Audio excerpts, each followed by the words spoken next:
this is more a praise of Sayyidina Anas than it is of the Prophet ﷺ, because Anas didn't do anything bad. And I thought to myself, that's not what this means. This is a praise of the Messenger of God ﷺ for his quality of believing in his companions and overlooking things. Did this mean that the Prophet ﷺ didn't do tarbiyah? He didn't teach people? No, he did teach people. He did do tarbiyah.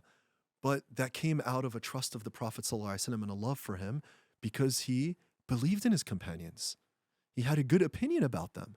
In fact, he was criticized for this, sallallahu alayhi wa sallam. Surah At-Tawbah, وَمِنْهُمُ الَّذِينَ يُؤْذُونَ النَّبِيَّ وَيَقُولُونَ هُوَ أُذُنٌ قُلْ أُذُنُ خَيْرٍ لَكُمْ يُؤْمِنُ بِاللَّهِ وَيُؤْمِنُ لِلْمُؤْمِنِينَ وَرَحْمَةٌ لِلَّذِينَ آمَنُوا مِنْكُمْ وَالَّذِينَ يُؤْذُونَ رَسُولَ اللَّهِ لَهُمْ عَذَابٌ أَلِيمٌ.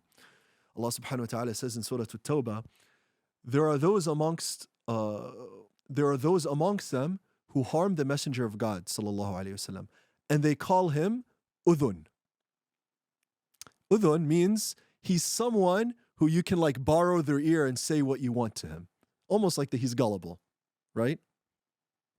This is what they're saying of the Messenger of God, sallallahu alayhi wasallam. He's gullible, he believes his companion, so on and so forth, right?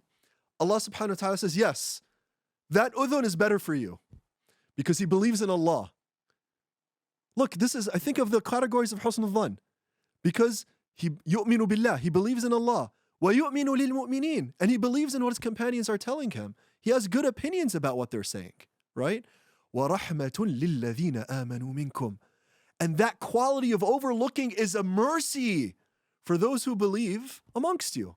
Because if they do faults, and the Prophet ﷺ is easygoing with them, that positivity is more inducing of you returning to Allah when you figure out you make a mistake. It's just the reality of how human beings operate. You see what I'm saying? Sometimes there requires firmness and tarbiyah. There's no doubt about that, right?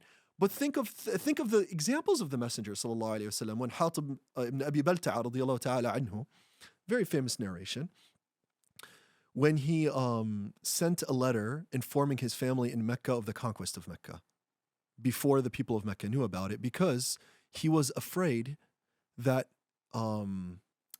there would be fighting and he didn't want his family to be harmed. So it wasn't, the act itself is an act of treason, but his intention was not treasonous. Is that a word? Treasonous? You get my point. His intention was not one of treason. It was one of care for his family and his safety. Sayyidina Ali ibn Abi Talib intercepted this letter. He brings it to the Messenger of God sallallahu alaihi wasallam when Umar al-Khattab was in the presence of the Messenger of God sallallahu alaihi wasallam. And Umar al-Khattab, his form of growth is firm. So when he said this, he said, Ya Rasulullah, da'ni. He's like, leave me to chop his head off. Adrib unuqah. Let me strike him with my sword and chop his head off. Essentially, that's what he's saying. So what did the Messenger of God, let's apply the verse that we just mentioned about them harming the Messenger of God by accusing him of being gullible and just listening to everything, right? His companions. He said, Da'hu ya Umar. أو كما قال صلى الله عليه وسلم. He said, leave him alone. فإنه من أهل بدر. He is from those who fought in the battle of Badr. So he recognized and he recalled the good qualities that Sayyidina Hatib had. Battle of Badr, to participate in the battle of Badr was not an easy thing. It required sacrifice. The Messenger of God recognized that. So immediately, sallallahu alaihi wasallam, he knew that if someone did this, he had a good opinion of him, a good belief. It's like, there must be something there. He said, and it may be that Allah gazed upon the people of Badr and said, do as you please, I have forgiven you, right? So then he went to Hatib and he said his famous statement that the Prophet ﷺ said to many companions, مَا حَمَلَكَ عَلَى هَذَا. What caused you to do this? See, this is a form of tarbiyah, but it's a form of tarbiyah that's rooted in, I have a good opinion in this person. I know something good will come out of it, right? So he's like, what caused you to do this?